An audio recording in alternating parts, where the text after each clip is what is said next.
Afternoon. We hope that you are all well and safe and ready to go with our webinar. Thank you for joining us today. We are very excited to present our Bluebeam Revu 20 launch webinar. Before we start, let's go over some logistics really quickly. As usual, all our attendee lines are muted so that you can hear the presenter. Send us your questions via the chat box, question box, please, and we will answer as we go or at the end. This webcast is being recorded for future viewing, so you can pay attention now. You don't have to take notes. Bluebeam Revu training, again, is available. We have a lot of information on our website, but you can also contact us with any questions or email us. All right, with any more delays, it's my pleasure to introduce our Bluebeam Certified Instructor and Technical Specialist, Ari Rejtman. Ari, take it away. Thank you, Raquel. Hi, everybody, ladies and gentlemen. Welcome to a very exciting webinar. We're going to be going over the new features in Revu 20. Quite excited to show it to you guys. We've got new features and changes to Studio's invitations. We can make better markup modifications, and we have smarter filters. So let's look at our webinar overview. We're going to be going over Studio projects and sessions. I'll show you guys how the invitations has changed. Now we actually have a joined and not joined section. So it's really, really nice and you can tell what sessions and projects you're part of but haven't joined quite yet. We will also look at markups and measurements. We now have more flexibility with leader lines. I'm quite excited to show that change. We can use hexagon shapes and we can make custom line styles with measurements now. So we have a lot more flexibility overall with our markups and measurements. We're also going to look at the new find tools and commands function. It's going to be quite useful if there's ever something that you're trying to do and you don't remember what it's called. You can type in a keyword and it'll probably find it for you. So that's really cool.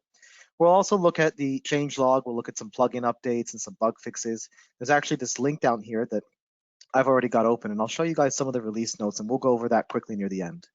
Without further ado, let us go into the program now. So this is Revu 20.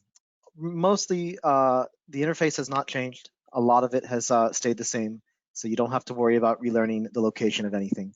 And Revu 20 is quite nice. So let me show you why. We're going to go into Studio first.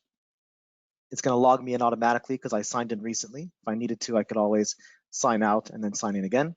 And so let's start with projects. You'll notice now that we have this joined and not joined tab right here. So I've joined and actually double clicked on or single clicked on some of these projects and sessions. You can see them right here. So this one is the one that I've used in many presentations before. But look at this, under not joined, I was invited by my colleague Alex, and it turns out that I just haven't joined this project yet. As soon as I do, I'll show it to you guys here, may as well. The not joined is going to remove itself, and now Alex's project is in my joined list. So I can tell which projects somebody has invited me to, but I haven't actually been a part of yet. That's going to be really, really useful if somebody invites you to something and you say, oh, I didn't get the invite. What we did through our testing is we noticed that it takes literally a few seconds for the invite to go through. Alex and I are, of course, using the same Wi-Fi, so maybe it'll take a couple of minutes, but it was really, really quick. So we were very, very pleased to see that we could join each other's projects and sessions much quicker than we used to. Let's look at sessions. And the same exact thing is happening. So you can see that Alex also invited me to a session of his, and I could join it whenever I want to. I'm going to leave it like this just so that we can use this for a future webinar. So yeah, we can easily see what we've joined and not joined. Let's look at our overview again. Let me show you invitations in Studio, how wonderful they are. They're so easy to use now. So let me close out of my floor plan, and let's close out of this project. And let's go into a session. We're going to go into my session for presentations. And I'm going to basically show you guys how nice the invitation process is now. So all we need to do is we can either click on attendee access or we can click on invite right here. When we do that, you'll see that the interface for the invite is really, really different now. It's now this invite users dialog. It's quite nice. So what you can do is you can type and copy and paste emails. Way to do it. But when you do it, it's actually quite nice. So for example, if I put in Raquel's email, rbejar@ddscad.com, and then I basically, what it says down here is we only take the emails and remove extra characters. So if I press space, and if I put in another email, so let's do Sandra's, for example, sbiermacher@ddscad.com. Now, those 2 emails should be good. Now, I've already invited them to this session. Actually, Sandra I haven't, but Raquel I have. But let's see what happens when I click on check and include emails. And there it is. Now it's finding that at the domain DDSCAD.com, we have 2 people that I'm trying to invite. It's really, really nice. Now, Raquel I've already invited, so I'm going to remove her. And Sandra I've invited right here. So when I'm ready, I can make sure to click on her name, and I can click on invite participants. I can also add a message, so I can send a nice custom message. We could do that earlier, but now it's a lot easier to find and a lot easier to use. So when I'm ready, I can click invite. In this case, I'm not going to invite Sandra. So, and you can also see that if we click on the drop down down here, there's so many different options. So just like we saw earlier, we can type or paste emails like I did here. We can add emails from groups. So if we made an existing group in Bluebeam, we can use that, and that way we can have a group pre-made. So as you can see, I haven't made a group in this session, but there, it's telling me exactly where to go. All I have to do is go to my session settings, which is this button right here, permissions and group membership, and then create a group. And how a group works is, I'll show you guys that really quickly. Cancel out of this. I'm going to stop inviting. Look how nice that is. It's giving us a little warning just in case you did all this work of getting hundreds of emails in here and then you accidentally click on cancel. So I'm going to stop inviting. If we go to our settings right here and go to permissions, I can start to make groups. So I actually have basically individual users, and I can make groups if I wanted to. All I have to do is click on the plus sign, and I can then add new people, and that's it. So really, really nice. And here is where we can manage our groups. We can start to add new groups right here. We can give it a name, and we can add existing members that are in our session to our groups. So quite nice. Oh, all right. So that is basically what has changed with Studio. It's now a lot more streamlined. Let's go back to our webinar overview. Let's look at some markups and measurement changes next. So let us get out of our Studio project. We're going to open up the example floor plan, my local file. I basically just need to go to File Access, and I have my recent files here, and I have files that I pinned under categories. Just to show you guys, just in case, if you need to pin a file, all you have to do is mouse over it on the list, and then you can click on this pin icon that appears. If the pin icon is facing down, that means you have the possibility to pin the file. If the pin icon is facing to the left right here, and it doesn't disappear when you mouse away from it, that means that I've already pinned this file to a group. So you can see that I've pinned these 3 files here and this file here. And then all you need to do is you can then make a new category. You can give it a name. You can add a file to an existing category. So I can go here, click on floor plans for presentations. That's this one right here. And that's it. So anyway, let us look at markups. So we're going to go to Tools and Markup, and let me show you guys what has changed, because leader lines now can be made in so many different ways. All I'm going to do now is I'm going to make a very basic callout right here. So let's just first place the arrow, and then we'll place the callout. We'll type data, and then we'll press the escape key. Now my callout is ready. Now, I want to point to this object here, but what if I wanted to point to another object and I want the leader line to be separate? What used to happen is you would right click and you can click on add leader line, and the leader line would have to come from the same vertex no matter what direction you go in. But you might have already noticed what's happening as I move. It's actually trying to pin itself to the 4 cardinal directions. So now I can put it below, to the right, and above the callout. It doesn't have to come from a single direction. So it's really, really, really a nice feature. Now I can just make a call out right here. I can move it down there if I want to. Let me move it so that it's on the side. There we go. I like how that looks. And there we go. Now our call outs are much more sophisticated. And this doesn't just stop at call outs. This applies to a lot of our other markup tools. So when it comes to clouds, when it comes to even regular text boxes, you can actually add leaders to text boxes. So let me actually make one and show you. If you ever need to modify a text box, and you can kind of turn it into a callout by doing this. It's quite interesting. So I'll type data, and then I'll right click on top of it, add a leader. I'll put one here, and I'll do it one more time, and I'll do it right here. And so I've turned my text box into a callout very quickly. It's still a text box, but actually the funny thing is, it's actually not. I just opened up properties, and look at that. Because I added leaders to this, it is now turned into a callout. If I right click on top of this, and let's say that I wanted to delete a leader, I just have to right click on top of it and then delete. And if I delete this one, then there it is. We're back to having a regular text box. How interesting is that? Let's see what happens if I try to delete this leader with this existing callout. There it is. I've now turned a callout into a text box. So now markups are basically transforming. As you modify them and you turn them into other markups, they will change their properties and you'll get more options in properties. So it's really, really nice. All right, let's go back to our overview really quick. So hexagon shapes and custom line styles. Let's look at the hexagon shapes first. Now, when you make text boxes, typewriters, callouts, even the Cloud Plus tool, let me show you actually an example with this Cloud Plus tool. You don't have any limitations when it comes to the shapes as much as we did before. So all I need to do is scroll down in properties. I have my cloud selected, my Cloud Plus. Scroll down to the callout settings. Remember that in settings, you can see that there's cloud settings based on the icon right here. And then below that, here's the callout settings. And now under shape, instead of just having rectangle, circle, and triangle, hexagon is now available. So if I click on this, I now have a cool hexagon shape that fits around my data really nicely. And you can do this for a number of things. So let me change this back to a triangle because I want this to resemble a revision cloud. But let me just make a text box from scratch, data here. And I'm going to right click on top of it. No, not right click. I just need to have it selected. Scroll down in my properties. Here's the shape, and there's a hexagon.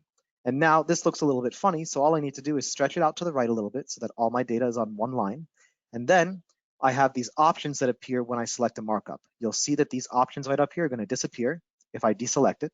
So if I select it again, now I have them back. And there I can click on auto size text box. And now this markup, the hexagon, fits around the markup. I can also change the shape up here if I want to. It's a little bit more visual and easier to get to if you don't have properties open. So you have very similar options up here compared to your property options. That hasn't changed from 2019 to 2020, but the hexagon sure has. So now you can see how nice it is to be able to change shapes easily and to have a visual indicator as to what shape you're trying to change to. All right, now let's look at some custom line styles for measurements. So let's go to my toolbox. Let's actually use one of the measurement tools that I like to use, the length tool. Pretty simple and straightforward. I'm just going to make a nice simple length. Let's make it perfectly straight by holding the shift key. I could also make it in 45 degrees or the cardinal directions by holding shift. And if I let go, I can make it at any angle I want. Let's make it up to about here. There we go. Now I'm going to click on this length and properties is open. I'm going to scroll down and I'm going to look for style. So now under style, we not only have the regular line styles, but we have some custom styles that were already added to review by default. But look at this, now we have manage. So I can click to add more line styles. And now I can actually start to import line styles. So you can find line styles. The extension for them is usually .blx right here. I can click on import, find the line style that I want, and I'm good to go. It's as simple as that. And then once they're there, you can choose them from the list. And now you can turn your length into, instead of just dashed lines and solid lines, you can turn it into an indicator for example, gas, if you're working with that kind of in that kind of industry. And these actually come with review. So you can imagine that there's so many other different symbols. I know that there's a symbol if you put X's in between dashes that resembles fences usually. And there's many, many other different ways of symbolizing it. There's actually, you can symbolize fences in so many ways. You can see right here, there's 2 different ways to do it. So yeah, now we can apply these custom line styles not only to markups, which we could already do, but we can do it to measurements too. So just another nice little change if you guys are trying to show certain measurements that have certain properties about them, and you want that to be a visual indicator so that whoever is reviewing the document can see it easily. So let's go back to our overview again, and let's look at a really, really amazing change, big quality of life change, the find tools and commands function. So I'm working in review and I'm just stuck. I'm trying to figure out a certain function. I forgot the name of it in particular. I think it has to do with like putting data in fields. I don't really know. So let's go to help. And then here's the new find tools plus commands. We can type in the search. And so I'm just going to type in field. And what do we have? We can add signature fields. We can automatically create form fields. If I didn't know that that existed, then I could have learned it right there. Whoops. If you move your mouse away, it deselects it. So let's type in field again. And I can even, now I just learned that I can check spelling in markups and form fields. It's actually a function that I can use, quite useful. So that's not the one that I'm looking for. Let me type in form. I think that'll help, right? And there we go. Now we can see that we have help when it comes to forms, and we can click on forms. This is actually going to open our tab on the left side. Now that we've opened this tab, and if this tab didn't exist, it would open it for you, because sometimes these tabs can be hidden if you want to. And there it is. Now I can see that I have text boxes, I have radio buttons to choose from. I can easily make a form field, and I can put it anywhere I'd like. I can even make it so that it's the same size as existing form fields, such as these two right here. And there we go. And now all I need to do is press the escape key. You'll notice that the form fields are a little bit lighter now. So now I'm back into markup mode, which means that I can click inside the form field and type data. So what people can do, and I know so many clients that need this, is they need to be able to create these fields on existing forms. So a form that doesn't have a field that was made a long time ago. Here's a good example. We have this very interesting credit card authorization form that we use at DDS.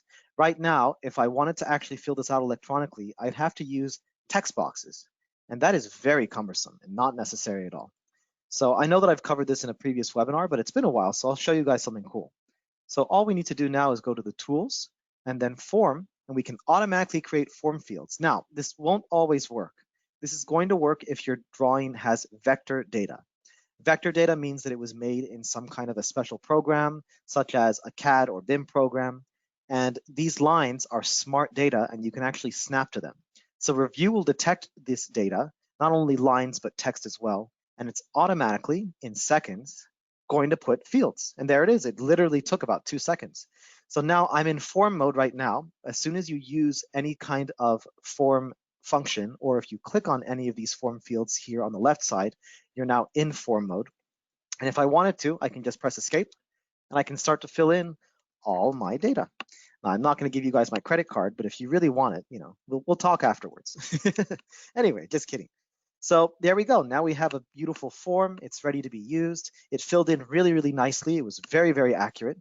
It looks for lines, and it also looks for text. And look at that. It actually started to label all of the different fields based on the text that was found to the left of them. Now, as long as the text is close enough, it's going to find it. Let's look at an example where it didn't. If we go to text number 8, this one did not have any text next to it. It's obviously related to the billing address because that could be a bit long. Let's go to text 13. What happened here? Same thing. So there was no text next to it. It's obviously the next line of the shipping address. And there you go. And so now you can use this help and then find tools plus commands, and you can find anything you need. You don't really remember the name of it, but you remember half of it. You can just try to put it in. Here's a good example. There's this filling tool that, the first word is escaping me right now. If I type in fill, oh yeah, dynamic fill, that's the one. So dynamic fill, by the way, happens to be an amazing tool. I've showcased it in previous webinars, and if we have time today, maybe I'll show it to you guys again. But anyway, that's the power of this field now. Now you don't have to be an expert in Revu. You don't have to memorize anything. You just have to basically be able to use this tool, and you'll find anything you need. All right, let's get out of this file. Let's go back to our overview. And let's look at some updates and bug fixes.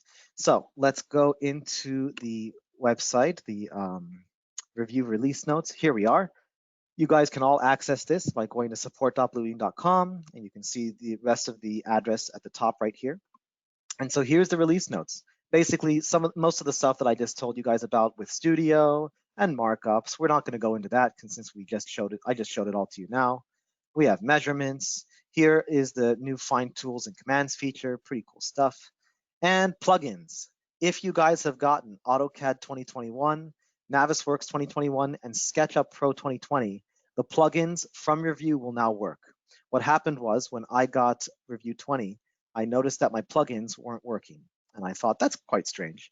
And that's because they weren't quite ready yet. So now everything is all set up for those newer programs. And now Revit 2021 should have also been updated a little while ago. So we also have a few bug fixes. I'll just go over some of these pretty quickly. Basically, we've improved rendering. So I'll go back and review and show you. When you need to zoom in and out of a file, you'll notice that it gets a little bit blurry for a second, but then it tries to basically load it. And now this process, depending on how many lines you have, is so much quicker. So you're not going to see so much lag. You're not going to have to wait too long for things to pop up properly. So it seems like rendering has been really, really fixed a lot. And yeah, lots of other different bug fixes. Bluebeam has been working really hard to optimize their program. This is basically, in my opinion, one of the best project management PDF manipulation tools ever. Really, really powerful. Lots of cloud collaboration. So if you guys haven't used Revu before, we can give you guys a link to our blog and we can always schedule training. I would love to train you all. And yes, as you can see here, now look at this. You can even rotate markups by fractional degrees. Pretty cool. So you have a lot more control over stuff. Snapshots are working with legends better, for example.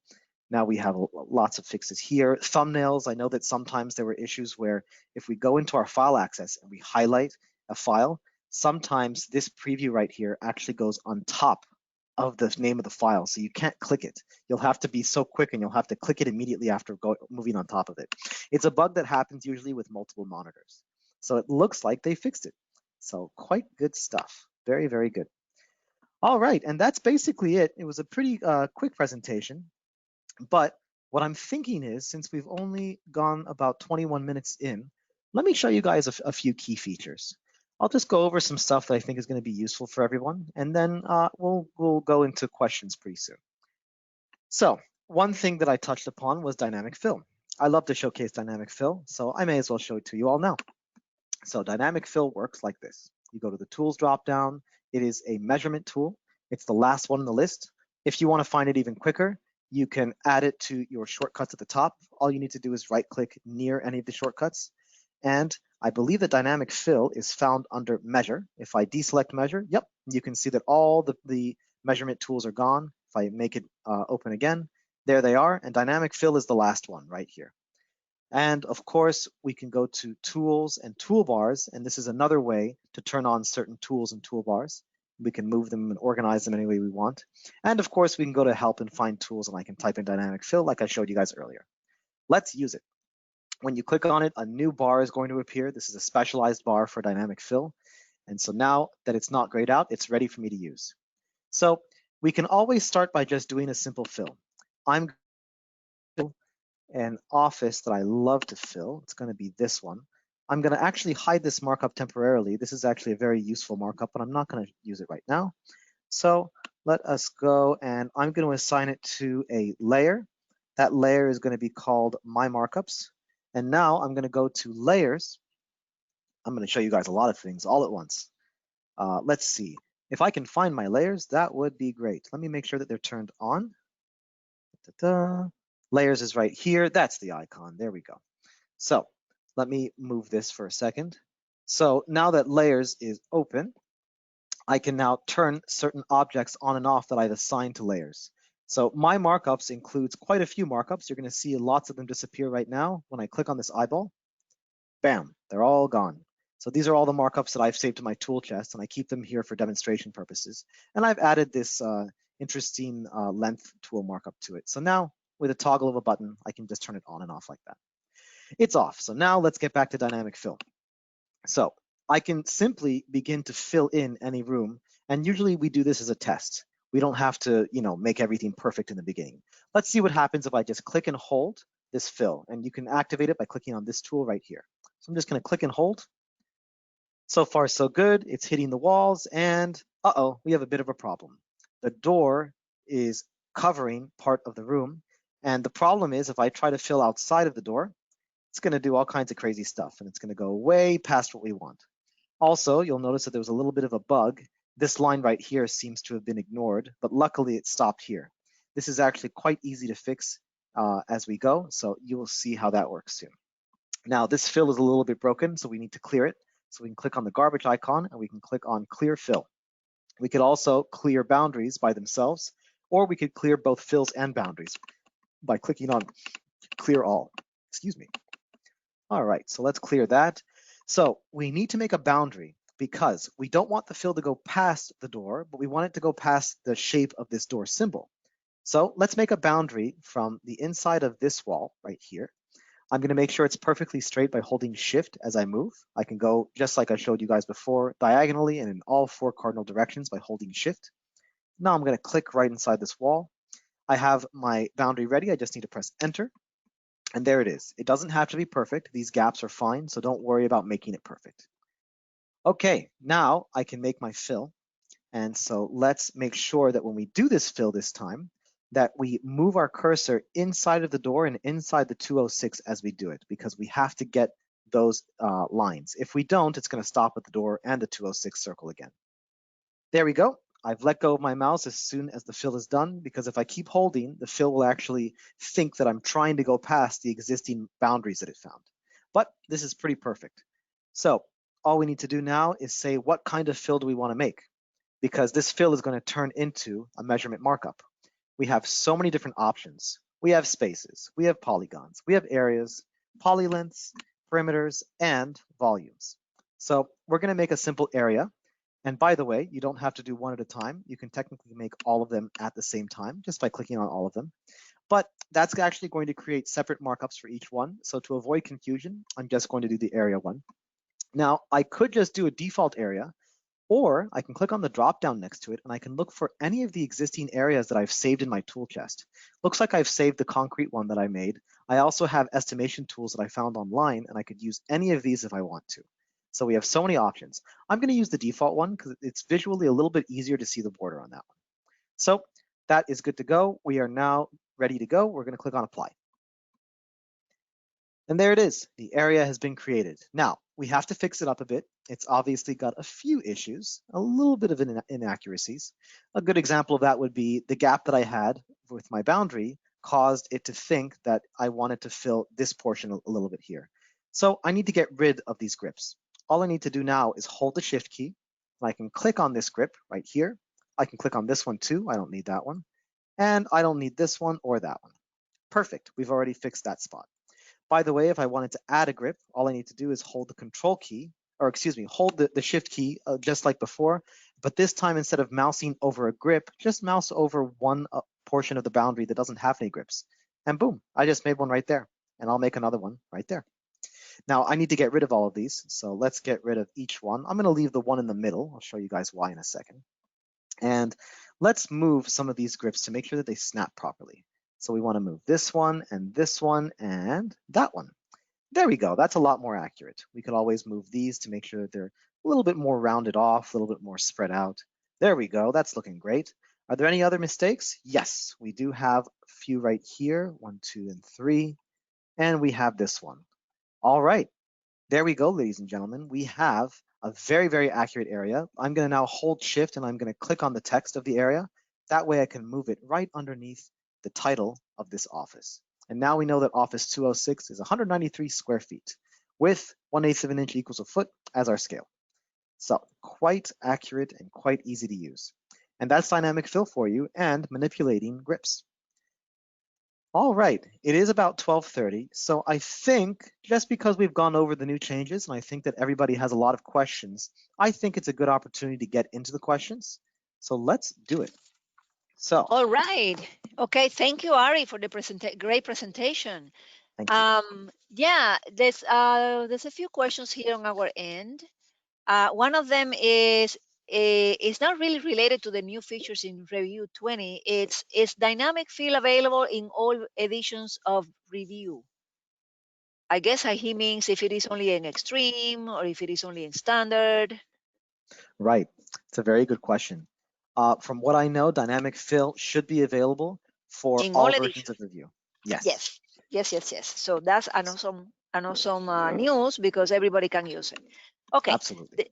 Yes. All right. The next question is, let me see. Can I make form fields with Review Standard? No. And you can't make them with ReviewCAD either. How form fields work is that you can always fill them in. So let's say that somebody else made these form fields that I have here in the upper left. So if I had Review Standard, I can click inside of them and I can start typing. But that's all I can do. There is no forms function on the left side right here in Review Standard or CAD. I'm using Review Extreme, so I have access to this. So because I have Review Extreme, now I can make text boxes and radio buttons like I was telling you guys earlier. And if I click on any of these forms, I can start to manipulate them. They have grips, so I can make them bigger. I can make them smaller. I can move them around if I need to. So there's a lot of different ways to manipulate forms with Review Extreme. So sadly, I've had many clients that don't have Review Extreme, and I've actually helped them and I've made the fields for them. But I definitely recommend that you guys get Review Extreme if you plan on making and manipulating form fields very often. Right. Thank you. Okay. So there's another question. Can you go over making up forms in the making of forms? Yeah. Can you go over what you show to make up forms? I guess Sure. when you show the form fields, that's what he means. Absolutely. Yeah, I'll make some form stuff. Let me use another file as an example for that.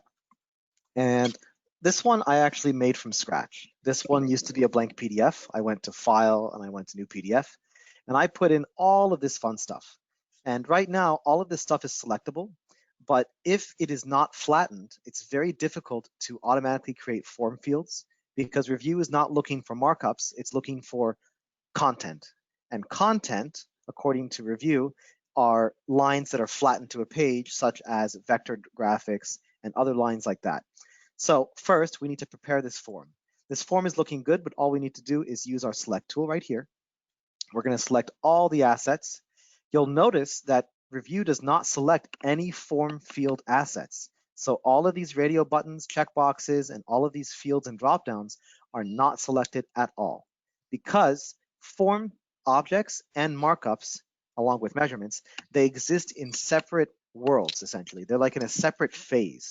So right now I have all the objects selected that I want. I'm going to right click on top of one of them. I'm going to quickly flatten them. Now, if you want to be able to unflatten them in the future, the better way to do this would be to go to Document and Flatten. You can then choose categories that you want to flatten of objects. You could also click on Currently Selected Markups if you want to select particular markups. And you could always allow markup recovery and click on Unflatten if you need to in the future. In this case, I don't need to unflatten them. I'm not going to save my work, so I'm just going to flatten them by just right-clicking and flatten. Really, really simple. So now that my form data is flattened, or excuse me, my form content is flattened, now I need to put in the fields. So like I showed you earlier, I could go to Tools and Form and click on Automatically Create Form Fields. I'll do that soon.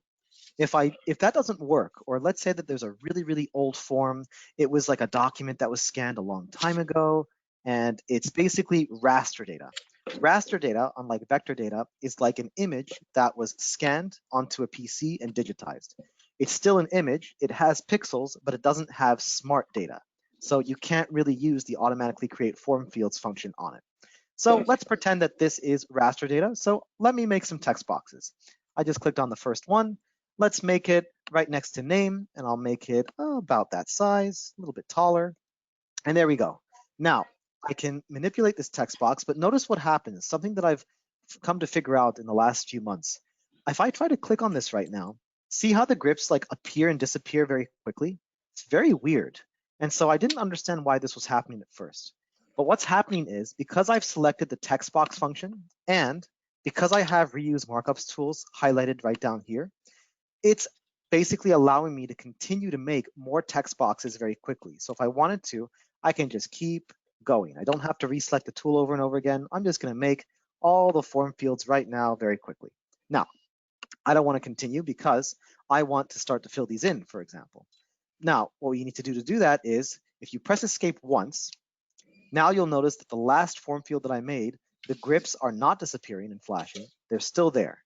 So what I can do is I can take this and now I can manipulate it. I can make it bigger, I can make it smaller, I can adjust it. I can click on the other form fields and go to town if I wanted to.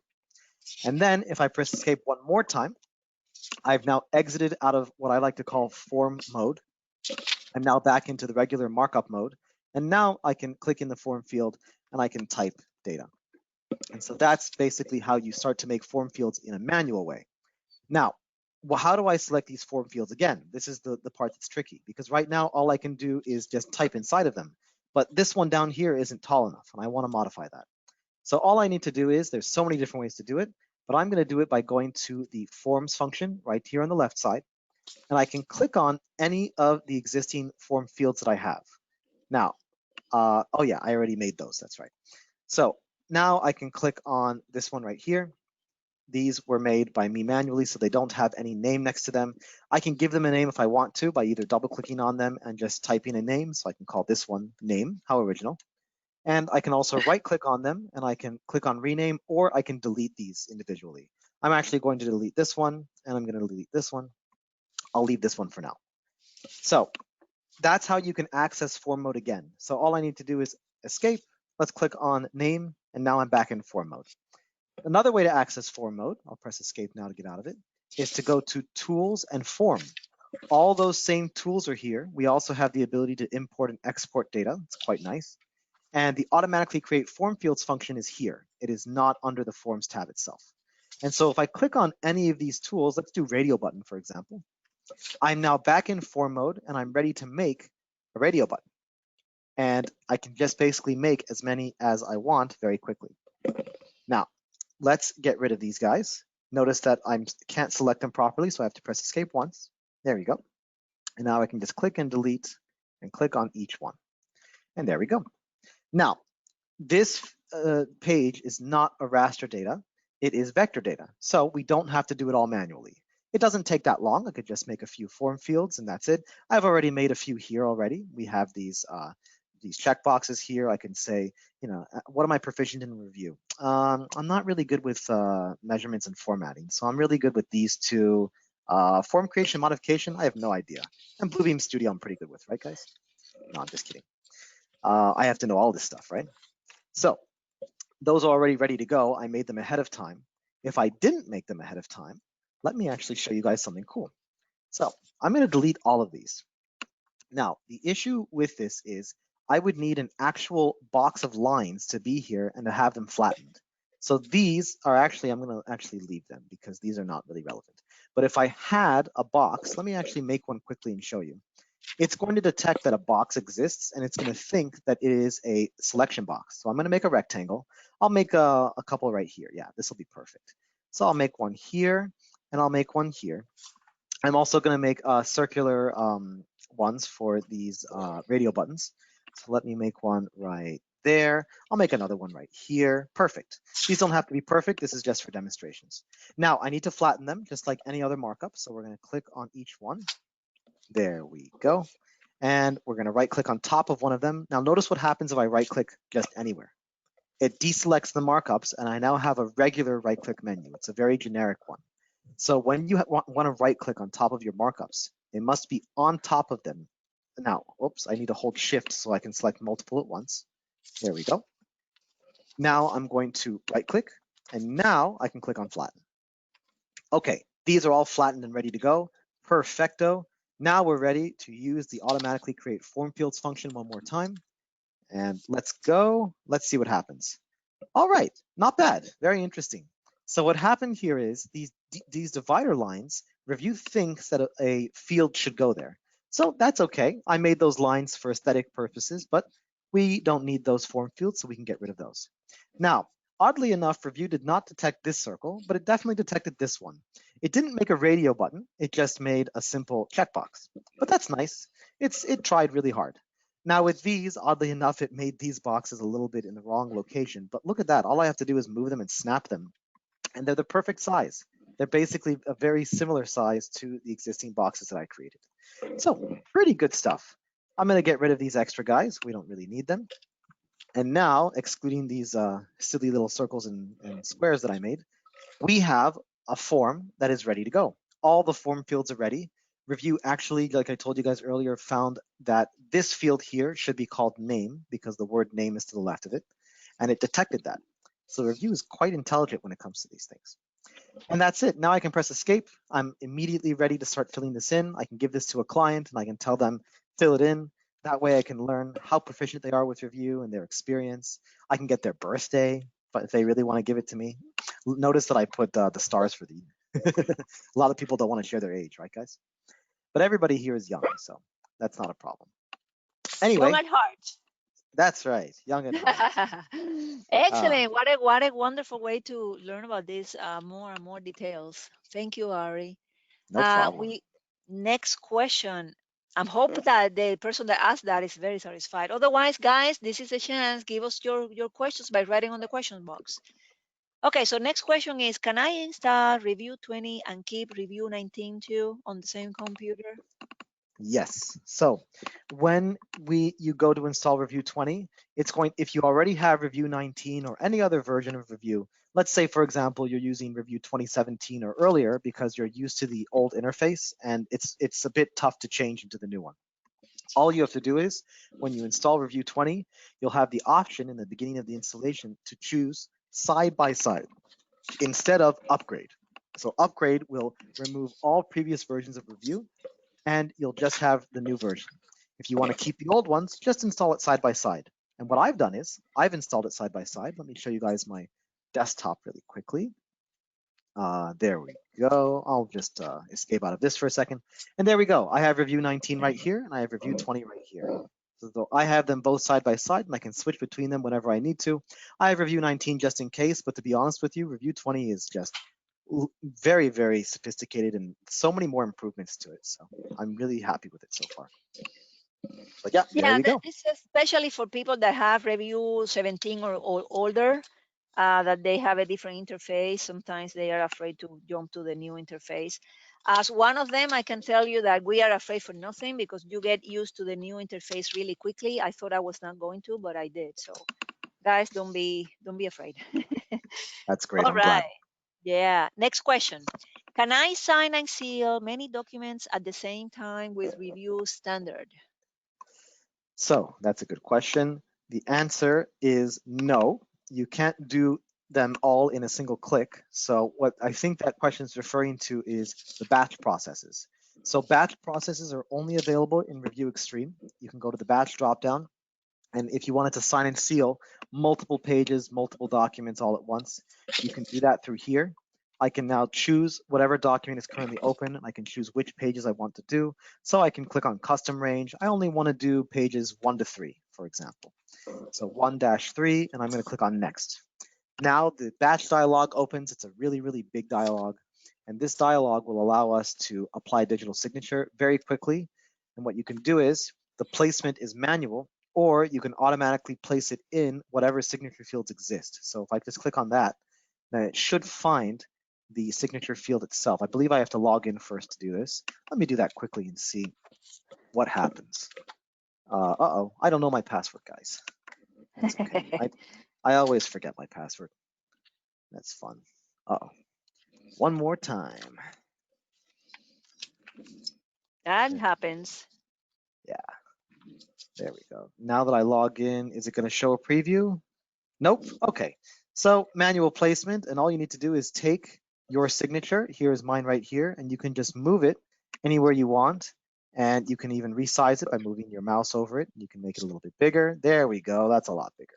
Now that's not my seal. Don't worry. I was just demonstrating this to a client. So, and there you go. So you can use these batch processes, and basically that's how they work. Now, in Review Standard, instead of doing that, if you're looking for a quick way to place signatures on your file, all you need to do is you can go to Tools, you can go to Signature, and you can sign your document.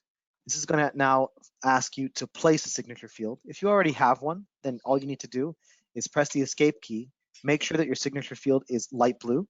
Signature fields are similar to form fields. So to activate them, you need to go into form mode. But if you want to actually sign them, it's just like filling in a form. So now I can just click on it. I've already logged in recently. And here, let me actually edit this and just put my name. There we go. That's a lot better. And I don't need a reason for the season. And there we go. Now my signature is going to look just like this. And what I can do is, now that my settings are all set here, I can just quickly sign. I can also certify if I wanted to. I can allow these options to dictate some security permissions. Well, let's just do a signature. So now I can just sign super quick. Make sure that when you do sign or certify, make sure that you rename it. So signed_test. I think I've done this quite a few times. And yes, I'm going to replace it. Now the brand new file is open. Here's my signature. And now if I need to sign again, I just need to open the original file very quickly. And I just need to go and let's look for, let's sign it again.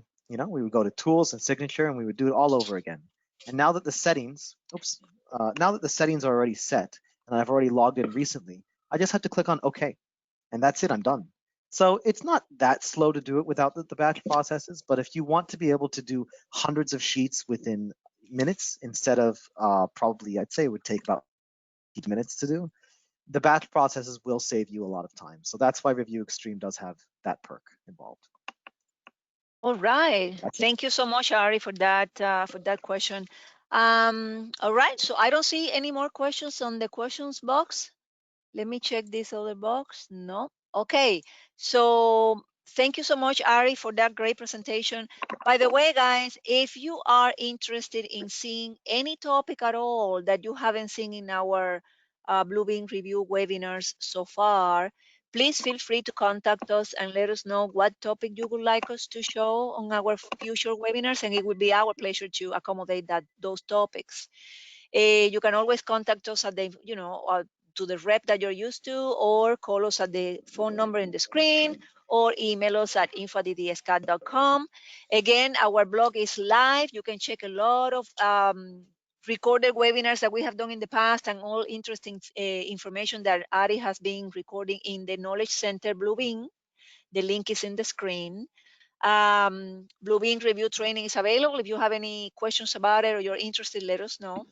If you are interested in checking our upcoming events, just check at ddscad.com under events.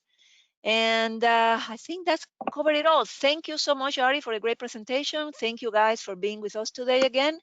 Looking forward to having you on our next event. Have everybody a great afternoon. Bye-bye. Thanks, Raquel.